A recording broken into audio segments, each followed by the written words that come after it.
예, 환영해 주셔서 감사합니다. 9월 11일 새날을 주신 하나님께 감사를 드립니다. 그리고 오늘 이 아침에 사랑하는 하늘문교회 성도님들과 함께 예배를 드릴 수 있어서 너무 감사합니다.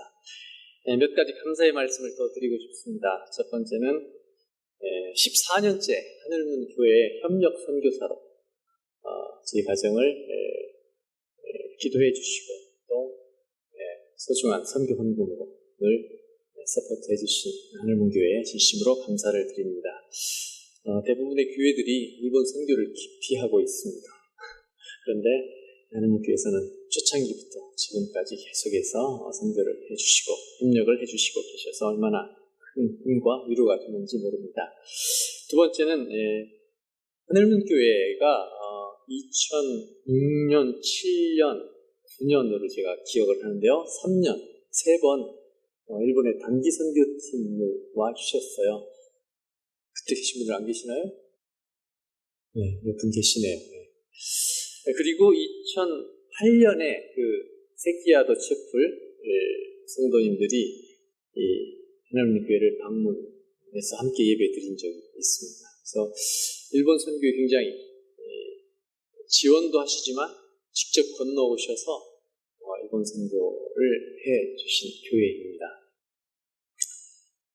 제가 지지난주에 이 세키야도 채플에 가서 설교를 했습니다. 가봤더니 잘 계시고요. 다들 고이라 목사님과 사모님 그리고 히로시와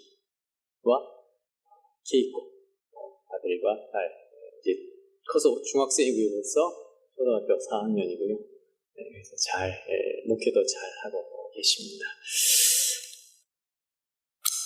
저를 잘 모르시는 분들이 많이 계시는 것 같아요. 저는 유병돈 목사님과 신학교 때 같이 공부를 했던 같은 교실에서 공부를 했습니다. 제가 너무 젊게 보여서 이 목사님 들으면은 굉장히 저하고 라이벌의식이 있어가지고요. 1994년에 신학대학원에 입학을 해서 3년간 함께 공부했고요. 같은 교실에서 들었던. 그리고 1997년 2월에 저희가 졸업을 했습니다. 이 하늘문교회가 2001년 9월 개척 예배 드린 걸로 아는데 제가 아마 개척 예배 참석을 했을 거예요. 저는 2002년 11월 15일에 동경으로 가족과 함께 일본 선교사로 떠나서 지금까지 14년째 선교를 감당하고 있고요. 저희는 2006년 5월 14일에 코다이라 챕터를 개척을 해서 지난 5월 8일 주일에 10주년 감사 예배를 드렸습니다. 하늘문교회가 사실은 다음 주가 15주년이죠. 그렇죠? 저희는 5월에 10주년 감사 예배를 드렸습니다. 그래서 제가 다음 주에 한 번 더 의미가 있는 것 같아요. 저는 10주년 맞은 여기 하늘문교회 협력선교사가 15주년 맞은 하늘문교회에서 설교를 한번 그때 할 수 있게 되어서 또 하나님께서 주신 기회라 생각을 하고 다음 주에 또 한 번 더 뵙도록 하겠습니다. 오늘은 좀 특별한 주일 예배로 드리고 싶습니다. 이 목사님께서 워낙 탁월하게 목회를 잘하고 계시니까 저는 변방의 무명의 선교사이기 때문에 특별한 예배로 그렇게 선교사가 설교하는 그런 예배를 드리고 싶은데요. 첫 번째 사역을 좀 소개하는 시간을 갖도록 하겠습니다. 먼저 사실 제가 왜 이번에 나왔느냐 하면은 지난 월요일부터 수요일까지 저희 합동교단의 GMS 총회 세계 선교에 소속된 일본 선교사들이 그동안은 일본에서 선교 대회를 했어요. 일본 선교 대회를. 근데 아마 처음으로 제가 기억이 되는데 한국에 나와서 일본 선교사님들이 대거 한국으로 나오셔서 서울 목동 제작교회에서 그리고 파주에 있는 수양관에서 일본 선교 대회를 했습니다. 그때 아마 첫 개회 예배 첫날 요스가 아니고 첫날 그 분위기를 기독교 방송 뉴스에서 방송한 거를 한번 보시겠습니다. 첫 순서로 교계 뉴스부터 전해드립니다. 한국세계선교협의회가 지난해 발표한 자료에 따르면 일본은 10대 파송국가 가운데 네 번째로 한국 선교사가 많은 나라입니다. 하지만 일본 인구의 99%는 아직도 그리스의 복음을 모른 채 살아가고 있습니다. 어려운 여건 속에서 헌신과 수고를 다하고 있는 선교사를 위한 자리가 마련됐는데요. 김효정 기자가 전합니다. 대한예수교장로회 합동총회 세계선교회 GMS 일본 지역 선교사들이 주최한 2016 일본 선교대회. 본격적인 개회 예배에 앞서 일본 제자교회의 가나자와 목사가 척박한 복음의 현장인 일본의 상황을 전합니다. 가나자와 목사는 일본의 한 교회의 재적 인원은 60명, 출석은 40명 정도라며 이런 상황에서 선교사들이 고생이 많다고 말했습니다. 선교대회를 후원한 GMS와 충정교회, 제자교회 등은 일본에서 어렵게 복음을 전하는 선교사들이 쉼을 얻고 재충전할 수 있도록 2박 3일의 일정으로 예배와 강의 등 다양한 순서를 마련했습니다. 그래서 이분들을 한국으로 좀 모셔서 2박 한 3일 짧은 기간이지만 이런 시간들을 가짐으로 재충전의 기회를 가지고 다시 소명감을 가지고 또 현지에 가서 사역을 할 수 있도록 하기 위하여 이번 선교대회를 기획하게 되었습니다. 특히 개회 예배에서는 일본 예수교단 이사장인 나카지마 슈이치 목사가 일본이 역사적으로 한국의 왕을 비롯해 국토와 언어, 생명 등을 빼앗고 신사참배를 강요했다며 가해자가 피해자에게 성실하게 사죄해야 한다고 말했습니다. 나카지마 슈이치 목사는 고개 숙여 사죄했고 설교를 전한 박무용 총회장과 축사를 전한 김찬곤 GMS 이사장 등이 서로 안아주며 잔잔한 감동을 선사했습니다. 我が国が36年間にわたって韓国を併合し、言語に絶する物心両面に対する苦しみを与えてきたことをお詫びいたします。慰安婦の方々の尊厳を奪ったことに対して、恥ずかしい思いを与えたことに対しても深くお詫びを申し上げたいと思います。 한편 대회에서는 5번의 예배와 한일 선교 협력 방안, 선교사의 영성 등을 주제로 강의가 이어져 일본 선교에 대해 재조명하는 기회가 됐습니다. 이번 대회를 통해 한국 교회가 선교의 비전을 품고 일본 땅 전역을 그리스도의 피로 물들이는 새로운 출발점이 되길 기대해 봅니다. C채널 뉴스 김효정입니다. 예, 잘 보셨습니까? 퀴즈 하나 드리겠습니다. 저 동영상에서 제가 등장을 하는데 보셨어요? 못 보셨어요? 못 보시는 게 당연합니다. 뒷모습만 나왔기 때문에. 지휘를 하고 있었어요. 예, 선교사 찬양 특성하는데 지휘를 했습니다. 그 나카지마 목사님은 저하고도 잘 아시는 분이신데 정말 진심 어린 사죄를 하셔서 그 강단에 올라오셨던 총회장님, 총회 총무님, GMS 이사장, 안양석수교회 김천건 목사님, 그다음 GMS 선교총무 조영선 선교사님 모두 정말 주심으로 화해를 이렇게 이루었습니다. 아주 감동적인 순간이었습니다. 그리고 제가 일본에서 어떤 사역을 하는지 사진을 보면서 소개해드리는 시간을 갖도록 하겠습니다. 제 이름은 권효섭 선교사고요. 제 아내는 정진희 선교사입니다. 그리고 저희는 두 딸이 있습니다. 권희원, 권세원. 큰 딸은 올해 9월 1일에 일본에 있는 대학에 입학을 했습니다. 한국에 있는 대학 3개를 모두 낙방해서 어쩔 수 없이 한국으로 오고 싶었는데 일본 대학에 입학할 수밖에 없어서 일본 대학에 들어갔습니다. 저 지도는 동경을 따놓은 지도인데요. 빨간 부분이 사실은 동경의 중심부예요. 23개의 구로 구성되어 있습니다. 그래서 내리마구 신주쿠구, 시부야구 이런 빌딩 숲이 있는 곳이 저 빨간 곳이고요. 그 옆에 노란 곳이 도쿄도 26개 시가 돼 있어요. 행정구역이 달라요. 그래서 우리는 서울시가 수도지만 일본은 동경시가 아니고 동경도예요. 그 동경도 안에 23개 구가 있고요. 그 다음에 주거지가 베드타운이 중심인데 26개 시가 있어요. 그 26개 시 안에 저희가 살고 있는 곳이 코다이라 시예요. 거기에 교회를 개척해서 지금 사역하고 있고요. 연두색과 녹색으로 되어 있는 데는 정말 색깔처럼 숲과 산이 있어요. 1000m 이상 되는 산들도 있어요. 동경 안에. 그렇지만 빨간 지역하고는 정 다른 곳이죠. 저렇게 길쭉하게 동경이 저런 모양을 하고 있는데 서울의 3배 정도 면적이 되고요. 인구는 비슷합니다. 1200만 정도 살고 있습니다. 다음 사진에. 예, 저 교회가 케이센 그리스도 교회 코다이라 챕을 정식 교회 이름입니다. 케이센 그리스도 교회 코다이라 챕을. 저 건물을 2013년 12월 20일에 구입 완료했습니다. 근데 뭐 일시불 다 주고 구입한 게 아니고 융자 받아서 매월 융자를 갚아가고 있습니다. 지금까지 한 번도 밀리지 않고 매월 잘 갚아가고 있습니다. 감사합니다. 원래는 1층 건물 1층에 아무것도 없었어요. 기둥만 있었어요. 주차장이었어요. 근데 1층 벽을 다 막고 리폼을 해서 1층을 예배당으로 사용하고 있습니다. 예배당이 있고요. 화장실이 2개가 있고 잠옷실이죠. 잠옷실이 있고 샤워실이 있고 창고가 있고 또 침례를 줄 수 있는 공간이 있습니다. 시설이 있습니다. 저는 한국에서는 동측 장로교 목사인데 일본에 가면은 침례교 목사. 다음요. 저 건물에서 저희가 살고 있어요. 저희 가족이 2층, 3층에 살고 있어요. 이 사진은 이제 2014년 재작년 7월 헌당 예배를 드린 다음에 찍은 사진이에요. 놀라시면 저 인원 전체가 교인은 아니에요. 우리 교인. 축하하러 오신 분들이에요. 다음요.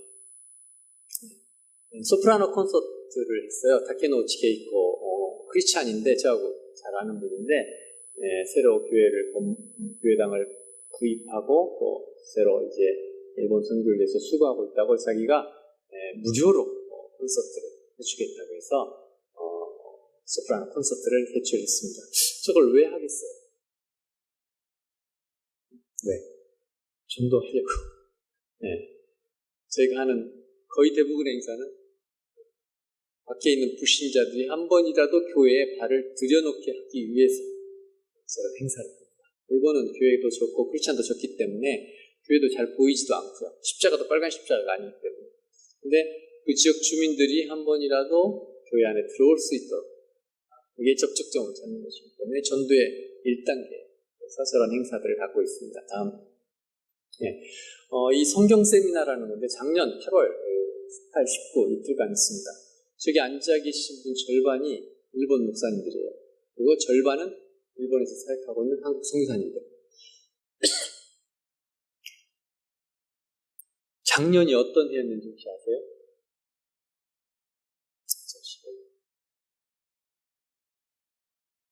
광복 70주년, 한일 수교 50주년. 이 광복절이 몇 월이죠? 8월. 작년 8월이었어요. 근데 한국 선교사님들과 일본 목사님들이 한 자리에 앉아서 그리고 저 앞에서 앉아서 강의하시는 분이 누구냐면은 한국에서 오신 신학박사님.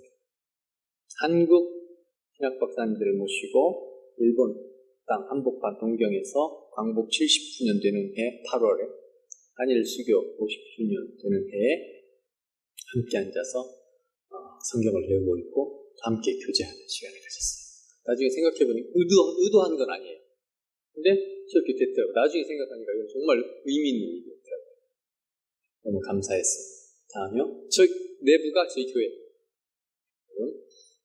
그리고 저희 교회 부부 연로하신 부부인데 정도의 열정이 있어서 자기 집을 오픈해서 가정집회를 매월 한 번씩 가졌습니다. 지금은 교회를 하고 싶다고 해서 교회에서 나가서 집에서 지금 교회를 4월부터 시작하고 있습니다. 매주마다 예배를 드리고 있습니다. 다음요. 저희 교회인데 미우라 아야코라고 혹시 들어보셨어요? 미우라 아야코. 일본 크리스찬 작가. 그러시는 분들은 40대 이상일 거예요. 연세가. 여학교 때 국어 선생님으로부터 추천도서 빙점이라든지 길은 여기에라든지 양치는 운동, 빛이 있는 동안에 이런 책들을 소개받아서 읽어보신 분 계실 거예요. 전무후무한 크리스찬 작가예요. 근데 1922년에 출생하셔서 1999년에 돌아가셨어요. 77세로. 벌써 돌아가신 지 17년이 됐는데도 불구하고 지금도 죽은 작가로서는 가장 많이 판매되고 있어요. 저분의 작품이. 왜 그러냐면은 저분이 저도 한국에 있을 때는 이름만 들었지 한 번도 읽어본 적이 없어요. 근데 일본에 가서 5년 전부터 중고 서점에 갔는데 많은 이름이 저분밖에 없잖아요. 그래서 저분의 책을 사서 읽기 시작했어요. 근데 빠져들기 시작했어요. 한번 읽으면 손에 놓을 수가 없어요, 손에서. 그래서 계속 책을 사서 모으고 또 읽고 연구하고 세미나에 다니고, 그리고 저희 교회에서 미우라야코 독서회를 지금 작년 3월부터 매달 한 번씩 열고 있습니다. 그래서 미리 한 달 동안 코너를 정해서 읽고 그리고 와서 1시간 반씩 토론합니다. 그런데 단지 이 문학적인 것 때문에 하는 것이 아니라 저걸 왜 한다고요? 전도하기. 저기 앉아있는 사람들이 불신자들이 미우라야코가 좋아서, 작품이 좋아서 와서 지금 같이 토론하고 배우고 있는 거예요. 전도하기 위해서. 미우라야코가 저도 연구하면서 알게 됐는데 왜 저 작품들을 80몇 작품을 썼어요. 한국에 소개된 거는 일부만 소개되어 있는데 80몇 작품을 왜 썼는지 자기는 처음부터 선교하기 위해서 작품 활동을 한다라고 공언했어요. 그래서 많은 사람들이 비판을 했어요. 미우라야코 작품은 기독교 문학이다, 선교 문학이다, 이렇게 해서 비판하고 인정하지 않으려고 했어요. 그럼에도 불구하고 미우라야코는 계속해서 선교를 위해서 작품 활동을 했어요. 근데 읽어보면은요, 결국 어디로 인도되느냐 하면은 성경으로 안내해요. 성경을 읽고 싶도록 만들어요.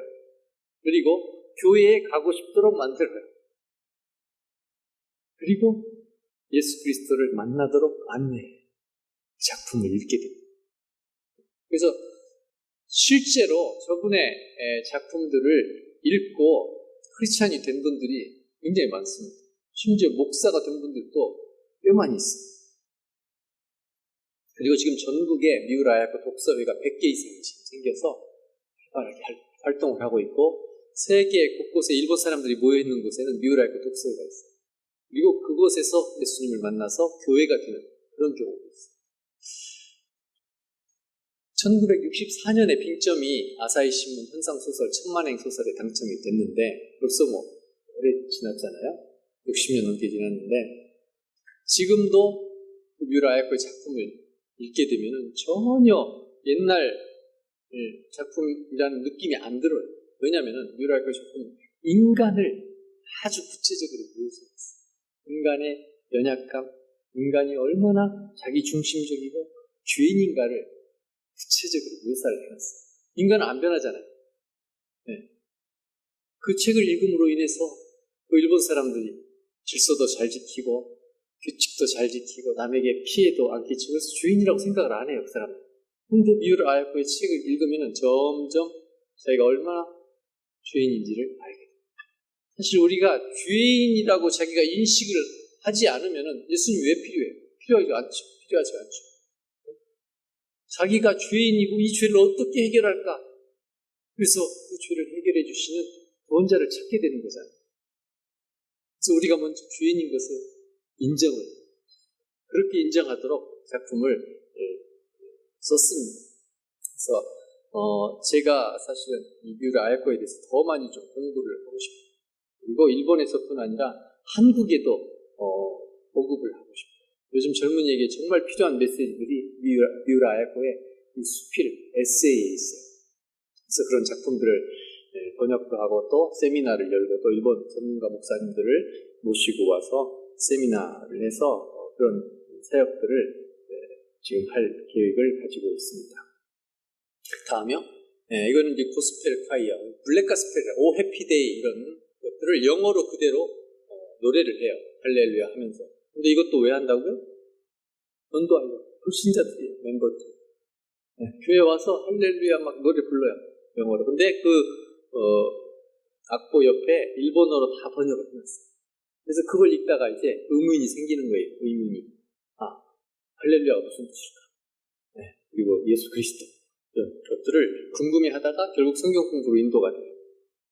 그리고 교회에 오게 돼요. 저희 교회에 지금 이 가스펠을 통해서 교회에 오게 되고, 그리고 미우라야코 독서회를 통해서 구도자가 되었고, 그래서 지금 예배에 출석하고 있는 사람이 있어요. 사코 히로미상이라. 그러다가 이제 결신이 머지 않은 것 같아요. 좀 시간이 많이 걸려요. 그래서 예수 그리스도를 자신의 구세주와 인생의 주로 모시는 그날이 빨리 오기를 기도하고 있습니다. 이건 신부산교회에서 단기 선교를 3년간 계속 가졌는데요. 단기 선교를 마치고 코리안 파티를 마치고 지금 사진입니다. 다음요. 코리안 파티니까 한국 음식이 등장해야 되겠죠. 여전히 한국 붐이, 한류 붐이 일어나고 있습니다. 한국어를 배우는 사람도 많고요. 한국 음식, 요즘은 김치를 만드는 일본 사람도 있어요. 자기가 담가요. 그래서 먹어보라고 가져와요. 맛있는지. 맛이 있겠어요? 다음. 맛있다고 해줘야죠.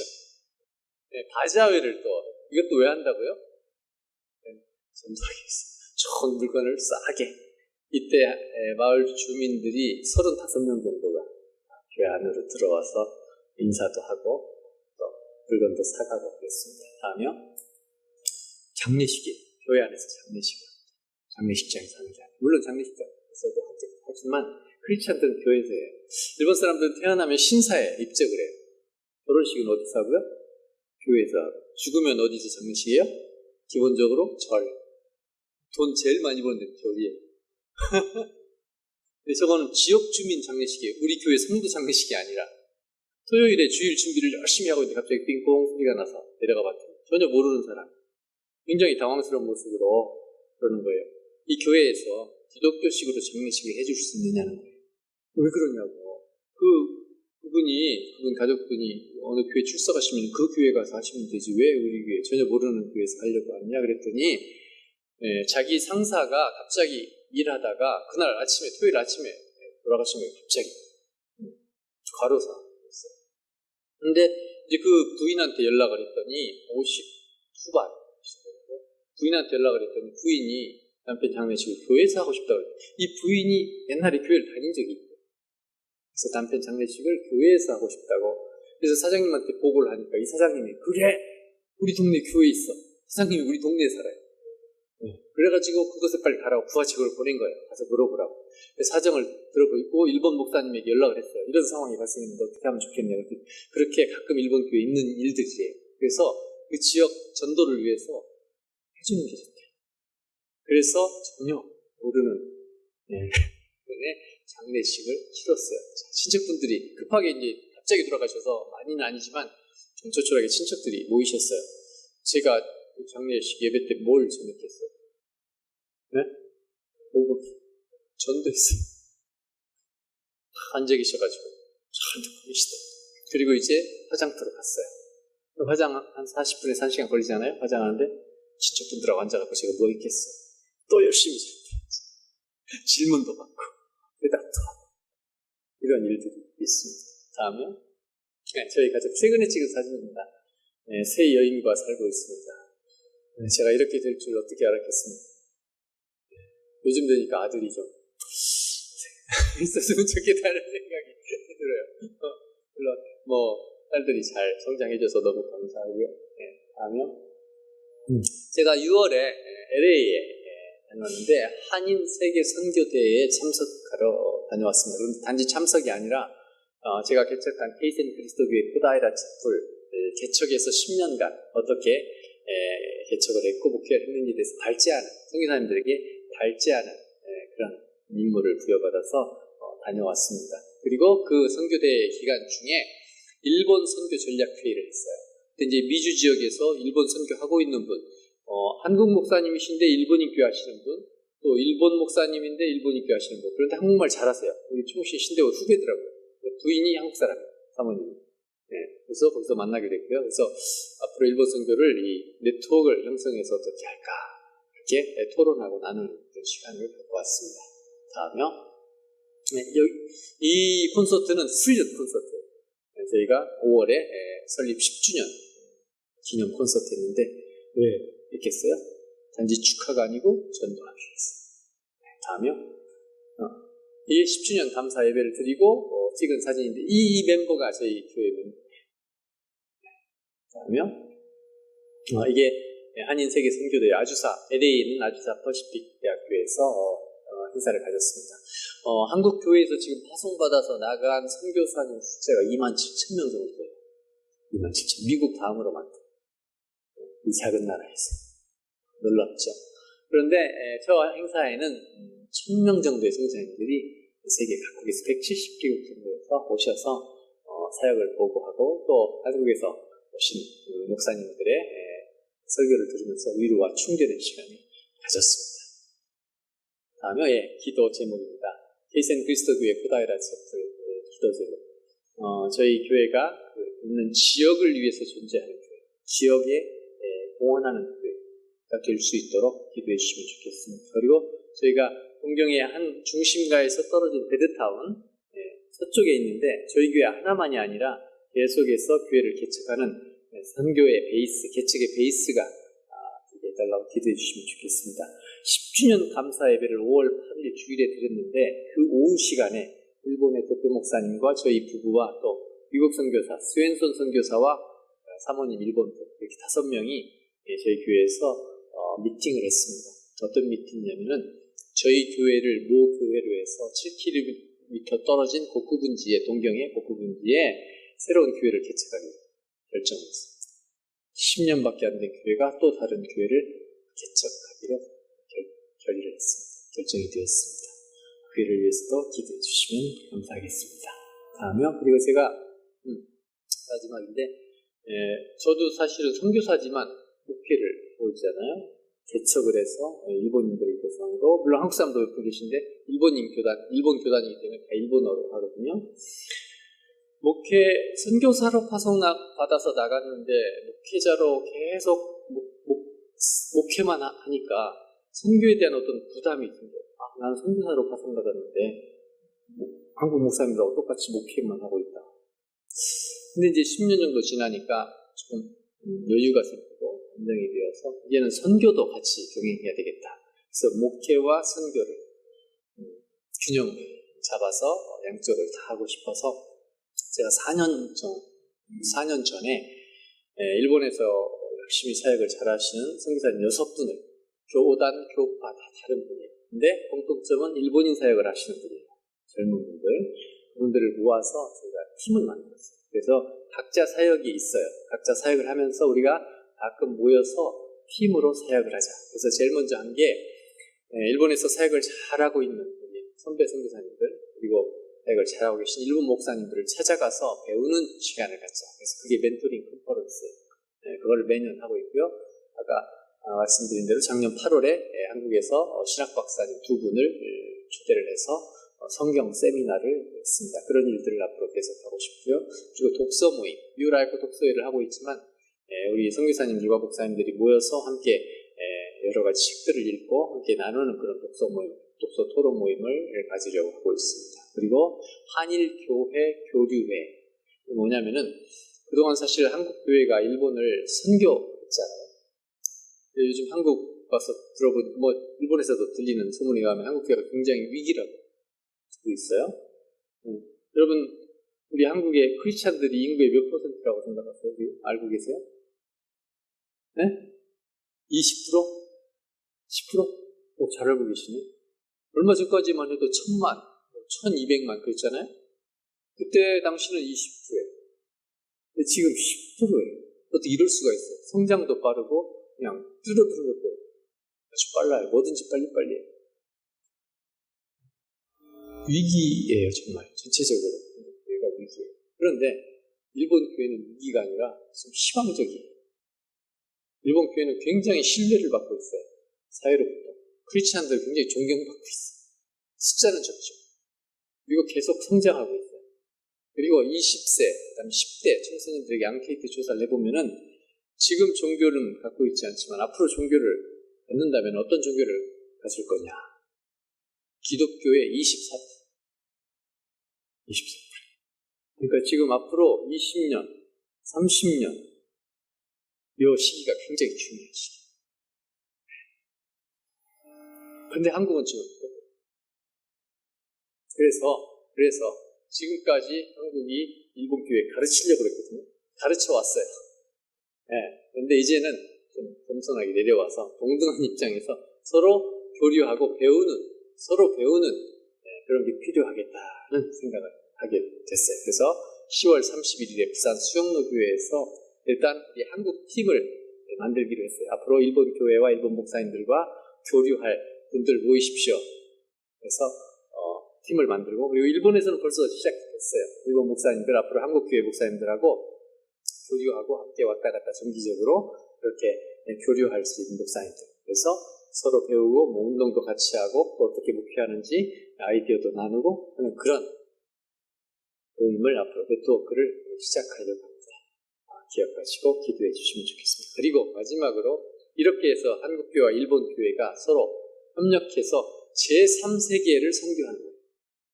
이 놀라운 일이잖아요. 원수 같은 나라가 둘이 합해가지고 다른 나라를 선교한다는 거예요. 이제 북한도 통일이 되면은 북한, 한국, 일본이 연합해서 세계 선교를 감당하면 얼마나 파워풀하게 선교를 감당할 수 있겠어요. 중국까지 가세하면 끝장난 거죠. 그런 일들을 꿈꾸면서 함께 가고 싶습니다. 여러분들하고도 함께 일을 위해서 걸어가고 싶습니다. 오늘 본문으로 돌아가겠습니다. 이 끝날 시간인데 괜찮으세요? 네? 12시 되면 다 끝나야 되는 게 한국교회인데 조금만 더 해도 될까요? 네, 한 10분 정도. 네, 특별한 날이니까 오늘은. 오늘 읽은 본문 말씀, 유명한 말씀이죠. 제가 요즘 고민이 많습니다. 주로 하는 고민이 뭐냐면 교회란 무엇일까? 또 하나는 크리스찬이란 누구일까? 이게 제 고민입니다. 특히 한국의 이 교회들의 여러 가지 일들, 사건, 사고들을 들으면서 더 그런 고민입니다. 한국의 사건, 사고가 터지기만 하면 목사, 장로, 집사. 이제는 일본 교회에서 일본 목사님들에게 창피해서 얼굴을 못 들 정도 그런 일들이. 뭐 다 알아요, 이제 금방. 감출 수가 없어요. 인터넷 시대이기 때문에. 크리스찬이란 과연 어떤 사람인가? 이런 고민을 하다가 저 자신을 한번 돌아봤습니다. 저 청년 시절에 세상을 다 가진 것처럼 당당했습니다. 뭐든지 할 수 있을 것처럼 자신만만했습니다. 뭐 청년 시대는 다 그렇죠. 내가 제일 잘났어.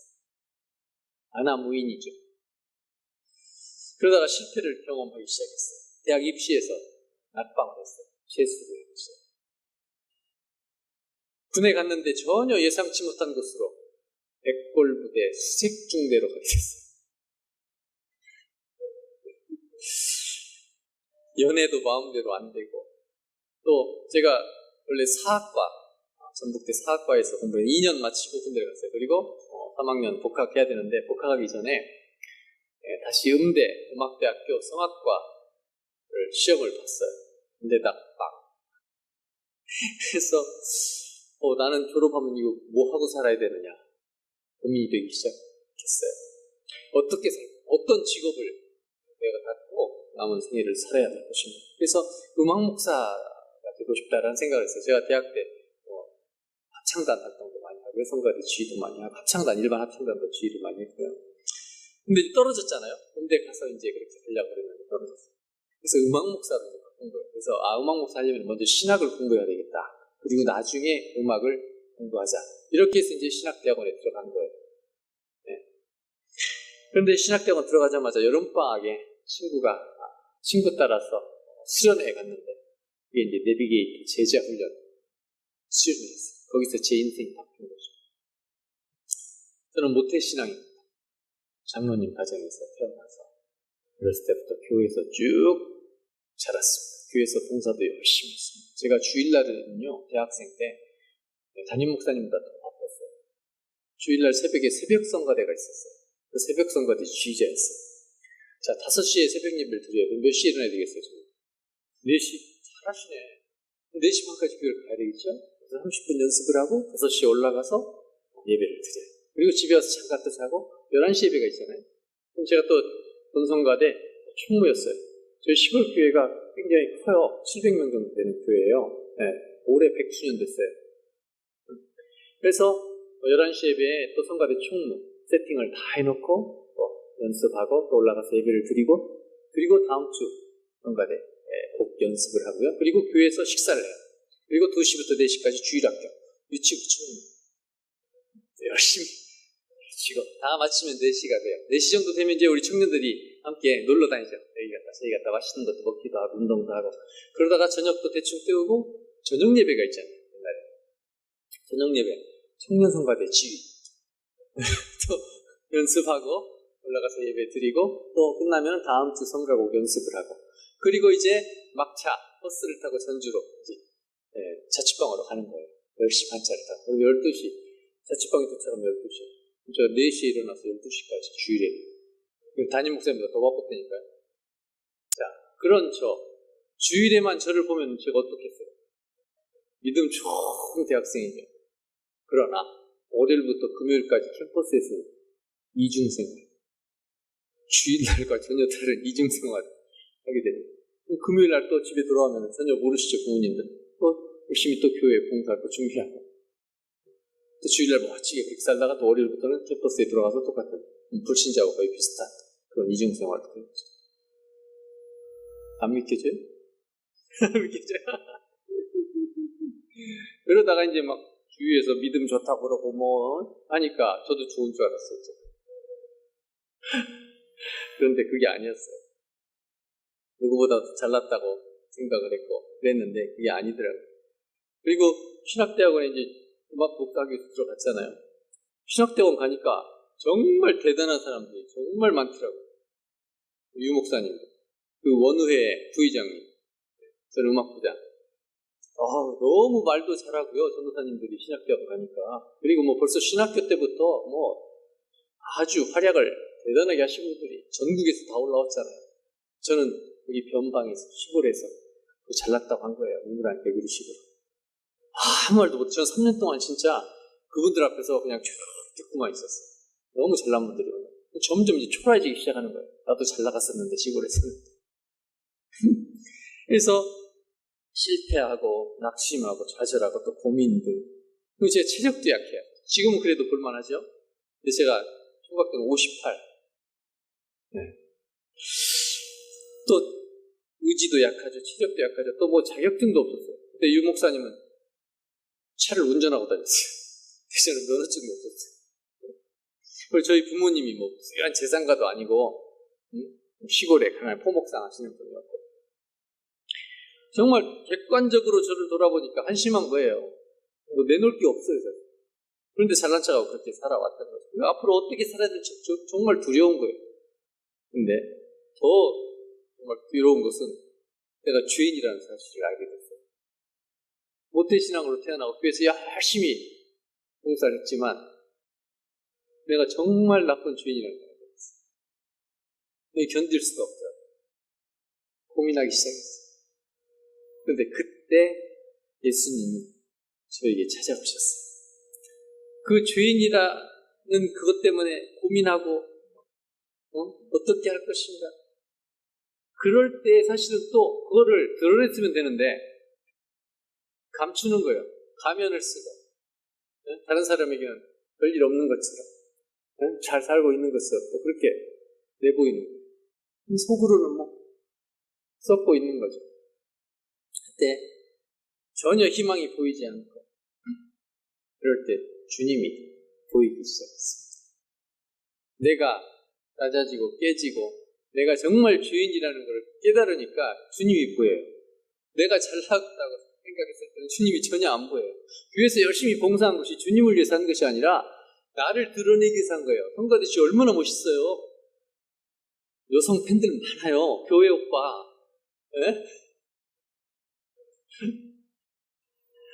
그런데 내가 점점 정말 나약한 인간이고 죄인이라는 걸 알게 되니까 주님이 보이기 시작해요. 주님이 찾아오시기 시작해요. 그때서야 신학교 가서 전도사 때 예수님을 나의 구세주로 모셨어요. 그리고 내 인생의 주인으로 모셨어요. 그래서 음악 목사를 버렸죠. 내 꿈이었으니까 그건 사람들 앞에 서서 멋있게 하는 것이 내 야망, 내 욕망이었어요. 버리게 돼요. 이제는 주님이 내 주인이니까 주님 뜻대로 살아야죠. 그래서 제자훈련을 열심히 받았어요. 그리고 주님이 어디든지 가라 하면 가겠습니다. 그래서 결혼 배우자 조건이 먼저 바뀌었어요. 일단 음악 목사 하려면은 부인이 음악 전공한 사람이어야 되겠어요. 같이 하려면 반주라도 할 줄 알고 그래도 근데 그걸 버리고 크리스찬 플러스 제자 훈련 받은 사람. 그래서 CCC 간사. 아무것도 볼 것도 없는 CCC 간사라는 이유만으로 결혼했어요, 진짜. 정말 처갓집 가난해, 부산에 있는데. 내놓을 게 하나도 없어요. 근데 그거 하나 보고 결혼했어요. 많은 사람들이 반대했어요. 싫어. 나 같은 정도면 이 정도 생기고, 지휘도 하고, 그러면은 수자집 권사님 딸하고 결혼할 수도 있다고 자기가 소개시켜준다고 그랬었어요. 근데 그걸 뿌리치고 결혼했어요. 근데 지금 처음에는 그래서 저도 내가 좀 손해보는 결혼 아닌가 이렇게 생각을 했었거든요. 근데 가면 갈수록 그게 아니에요. 아내가 사역을 참 잘하고 저보다 더 선교 사역을 잘해요. 그래서 요즘에 잘 모시고 살고 있어요. 그래서 그런 삶이 완전히 뒤바뀐 거예요. 제 인생. 나를 위해서 살아왔었는데 이제 주님을 위해서 주님이 가라 하면 가고 사실은 저는 중국으로 또 가려고 했어요. 근데 중국에 길이 안 열리는 거예요. 다른 사람들은 잘 나가는 거예요. 근데 저는 역사를 전공했기 때문에 일본 쳐다보기도 싫은 나라잖아요. 네? 반일 감정이 투철한 역사학도였습니다. 근데 하나님 일본으로 보내셨어요. 어떻게 가야지? 갔어요. 근데 가고 나니까 지금까지 한 번도 일본을 후회한 적이 없어요. 2011년 3월 11일 동일본 배 지진이 일어나가지고 쓰나미 오고 또 방사능 다 먹었어요, 사실은. 근데 그때도 막 사람들이 나오라고 그랬어요, 빨리. 근데 어떻게 나가요? 목회하고 있는데 우리 성도들 나가고 어떻게 나가요? 그때 나갔던 사람은 다시 못 돌아왔어요. 돌아와가지고 설교하는데 끌려 내려왔어요. 우리를 두고 도망간 사람이 어떻게 다시 와서 설교할 수 있는가? 우리 목자가 아니다.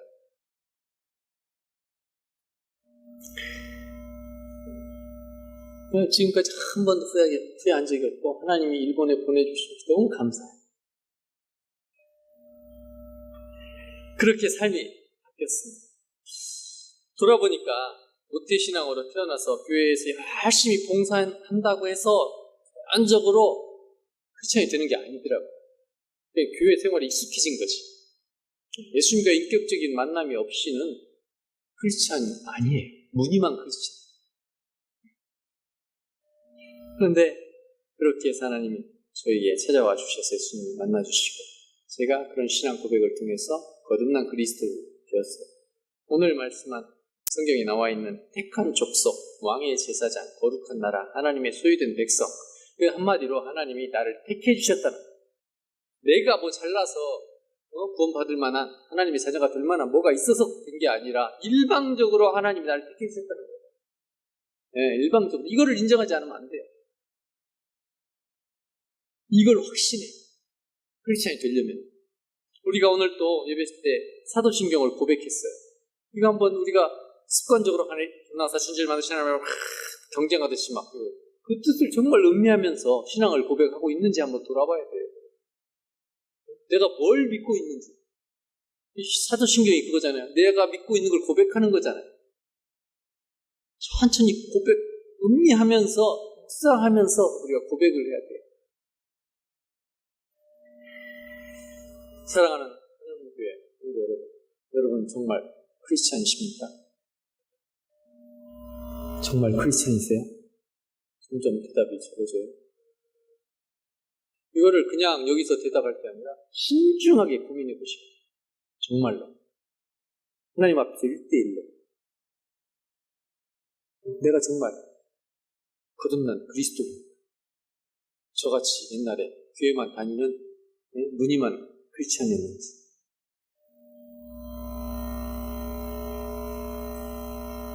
그렇다면은 이 오늘 성경 구절 말씀을 좀 더 쉬운 성경으로 여러분은 하나님께서 택하신 사람들입니다.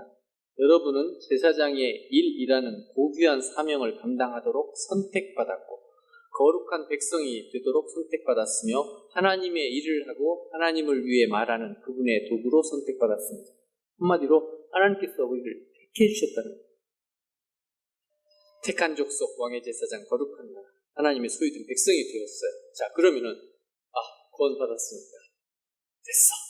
이제 또 내 마음대로 살면 되겠어요? 여기서부터가 중요한 거예요. 어떻게 살아야 되냐 그러면은 하나님의 택함을 받은 사람이 어떻게 살아야 되는지 오늘 3가지를 말하고 있는데 첫 번째, 하나님의 덕을 선포하라고 되어 있죠. 하나님의 아름다운 덕을 선포하라. 이 선포하라는 뜻은 찬양이라는 의미도 있어요. 다른 성경에 보게 되면, 자, 찬양. 우리가 찬양하면 뭘 생각해요? 노래, 음악, 악기, 이런 것만 생각하잖아요. 그런데 찬양은 여러 가지 방법으로 할 수가 있어요. 시를 지어서 시를 낭송함으로 찬양할 수가 있어요. 그림을 그려서 그림으로 하나님을 높이고 찬양할 수가 있어요. 몸으로, 댄스로, 율동으로 하나님을 찬양할 수가 있어요. 다양한 방법으로 찬양할 수가 있어요. 그리고 입술로 찬양할 수가 있어요. 그리고 더 중요한 건 우리가 삶으로 하나님을 드러내고 높이는 것. 이게 바로 찬양이에요. 이 중요하죠. 사랑하는 여러분 지금 크리스찬으로서의 삶을 살아가는 데 있어서 언제나 어디서나 하나님을 드러내는 삶을 살고 계세요? 이걸 늘 질문하셔야 돼요. 제가 나는 지금 나를 위해서 사나? 아니면 하나님의 영광과 하나님의 하신 일을 드러내면서 살고 있는가? 이거를 질문하시면서 사셔야 됩니다. 두 번째는 우리 거듭난 크리스찬은 어떻게 살아야 되느냐? 선교해야 됩니다. 선교. 자, 우리가 선교하면은 또 해외에 나가서 저처럼 이슬람권 가서 선교하는 사람, 그게 아니에요. 그것만이 아니에요. 자, 쉬운 성경으로 말씀드리면 그것은 하나님께서 여러분을 위해 밤낮으로 행하신 특별한 일, 어떤 일이냐면은 아무것도 아닌 자에게서 중요한 자로 우리를, 아무것도 아닌 자인데 우리를 중요한 사람으로 택해 주셨다는 거예요.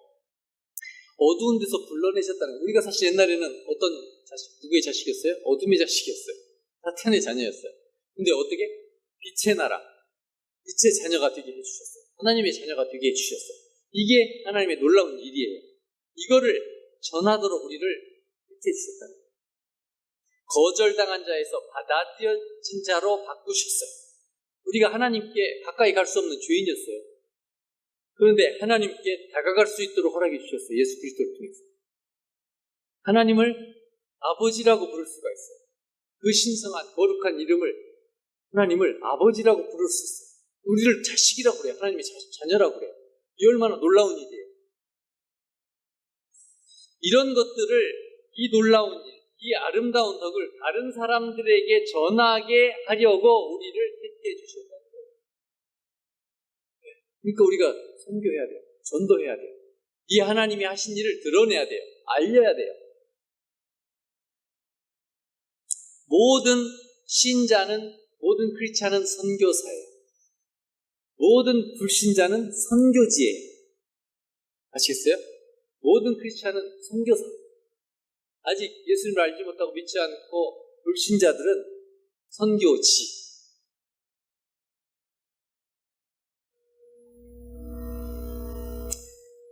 사랑하는 여러분, 복음 전할 준비가 되어 있습니다.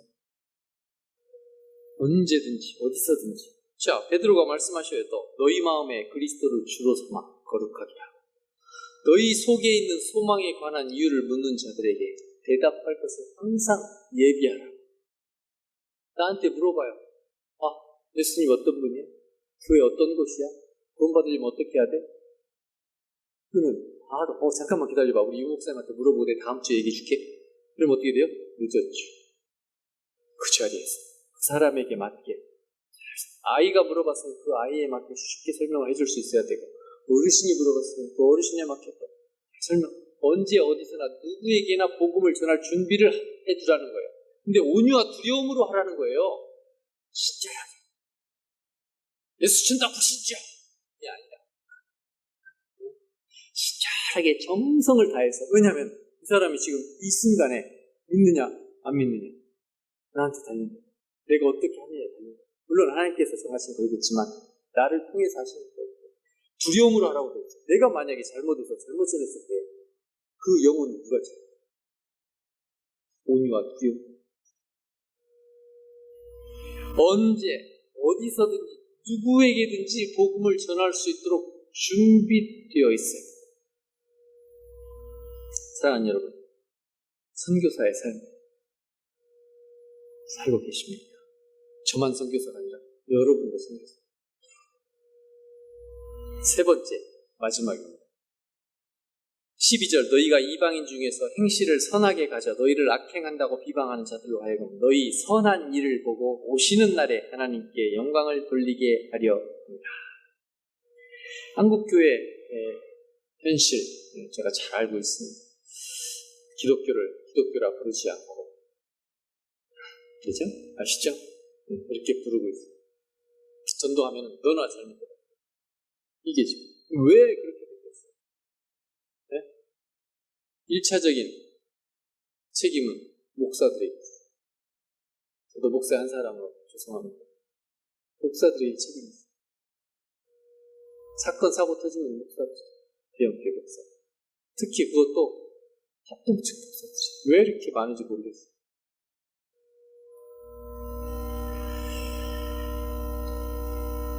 일본에 있으면 일본 목사님들을 교제하잖아요.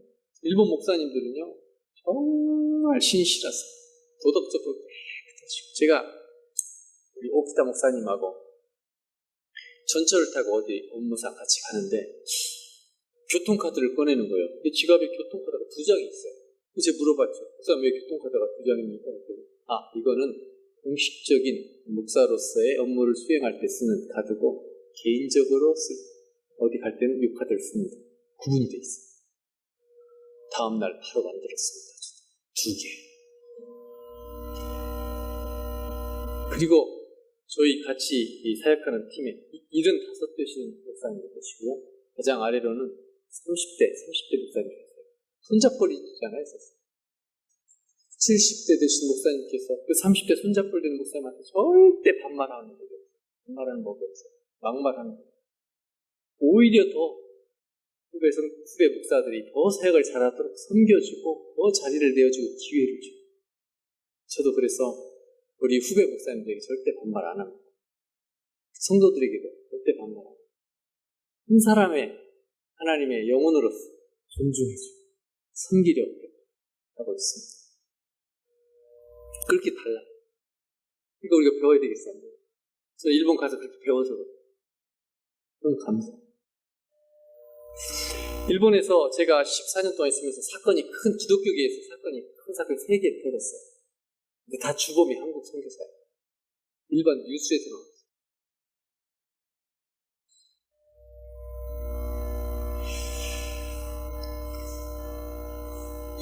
제가 보니까 우리 한국에 지금 문제가 뭐냐면 2가지인 것 같아요. 하나는 이기주의. 또 하나는 자기중심주의. 나만 잘 살면 돼. 나만 성공하면 돼. 다른 사람은 그냥 짓밟고 올라가면 돼. 나만. 이게 제일 큰 문제예요. 이게 불신자들은 당연한 거예요. 네? 자기 인생 자기가 주인이니까. 근데 크리스찬이 된 다음에도 이러면 어떻게 돼요? 이거는 예수님의 가르침과 정반대되는 거예요. 자, 이기주의 보세요. 예수님은 뭘 가르쳐요? 이기주의를 가르쳐요? 이타주의를 가르쳐요. 내 이웃을 내 몸과 같이 살아가라. 다른 사람을 위해 살아라는 거예요, 크리스찬은. 네. 이타주의예요, 이타주의. 또 하나, 자기중심주의. 예수님이 자기중심주의를 가르쳤어요. 자기를 막 개발해가지고 아주 탁월한 사람이 되어라. 이렇게. 예수중심주의. 자기중심주의가 아니라 예수중심주의. 미우라 아야코가 이런 말을 했어요. 교회의 근원은 자기중심적인 마음이다. 여기서부터 시작됩니다. 내 중심. 아담과 하와가 왜 따먹겠어요? 지가 하나님 되려고. 자기 중심. 하나님 중심이 돼야 되는데, 하나님 중심이 되어서 그 명령을 지켰어야 되는데, 지가 하나님 되려고. 이게 죄의 근원이 자기 중심이죠. 내 뜻대로 사는 것이 아니에요. 예전에는 그렇게 살았죠. 저도 제 야망과 욕망과 많은 사람의 빛을 받으며 열광을 받으며 그렇게 살려고 했는데, 예수님을 주님으로 구세주로 모시고 내 인생의 주인으로 모셨어요. 우리가 예수님을 믿습니다 하는 거는 신앙을 결단할 때는 2가지예요. 예수님을 구세주로, 나라의 구원자로 모신다는 거 하나, 이 절반이에요. 또 하나는 예수님을 이제부터 내 인생의 주인으로 모신다는 거예요. 그러면 내 인생의 주인으로 모시면 나는 뭐가 되는 거예요? 네? 예수님의 주인의 종이 되는 거예요. 노예가 되는 거예요. 종이 예수님한테 이래라 저래라 할 수 있어요? 주인한테? 네? 크리스천이 된 다음에도 여전히 예수님은 내 밑에 있어요. 종이에요. 내가 주인이에요. 그러니까 내 필요한 거 달라고 막 요청을 해요. 이거 주세요, 이거 주세요, 저거 주세요. 그게 아니라 줘. 바뀌었어요. 주님이 주인이.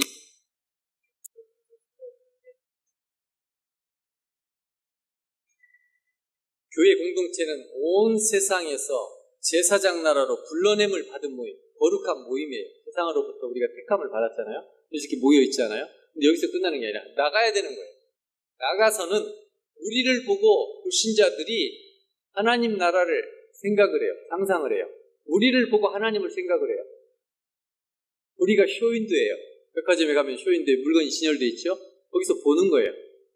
우리를 통해서 하나님 나라를 보는 거예요. 그런 사람들. 우리가 어떻게 살아야 되겠어요? 잘 살아야 되죠. 제대로 살아야 되죠. 이게 안 됐기 때문에 지금 기독교가 원독교로 욕을 받고 있고 우리 크리스찬들이 지탄 받고 있는 거예요. 점점 떨어져 나가는 거예요. 믿음이 약한 사람이 떨어져 나가는 거예요. 그래서 가나안 성도들이 생기는 거예요. 가나안이 무슨 뜻인지 아세요? 가나안 성도들 안 나가 거꾸로 해보세요. 가나안. 그래서 자기는 크리스찬이라고 하면서도 교회는 안 나가요. 그런 사람들을 안 나가 성도, 가나안 성도라고. 점점 늘어나고 있어요. 교회에서 실망하고 사람들에게 상처받고. 그러나 우리를 비판하는 사람들이 우리의 올바른 행실을 보면은 비판을 멈춥니다. 네. 우리가 하나님 나라의 국민으로서 이 땅에서의 삶을 살아간다면은 이 세상의 가치관이 아니라 하나님 나라의 가치관으로 우리가 살아간다면은 우리를 보고 하나님께 돌아올 거예요. 우리의 거룩한 삶, 성결한 삶을 보고 하나님께 영광을 돌릴 거예요. 그 말씀이에요. 12절에서. 교회 안에서 일요일, 주일날 여기 안에서의 삶과 월요일부터 토요일까지 교회 밖에서의 삶이 동일해야 된다는 거예요. 이게 한국교회 지금 이렇게 돼야 된다는 거예요. 이렇게 안 됐기 때문에 문제가 생깁니다. 사랑하는 하늘문 교회 성도 여러분, 언제 어디서나 하나님을 찬양하는 삶을 사시기 바랍니다. 하나님의 영광을 드러내는 삶을 사시기 바랍니다. 사랑하는 하늘문교회 성도 여러분, 언제 어디서나 누구에게나 복음을 전할 준비를 하셔서 기회를 놓치지 마시고 복음을 전하시는 선교사의 삶을 사시기 바랍니다. 사랑하는 하늘문교회 성도 여러분, 하나님 나라의 백성으로서 이 땅에서 합당한 삶, 거룩한 삶을 살아가시기 바랍니다. 이런 삶을 우리가 함께 걸어가면 우리 한국교회 바뀔 수가 있습니다. 희망이 있습니다. 기도하겠습니다. 살아계신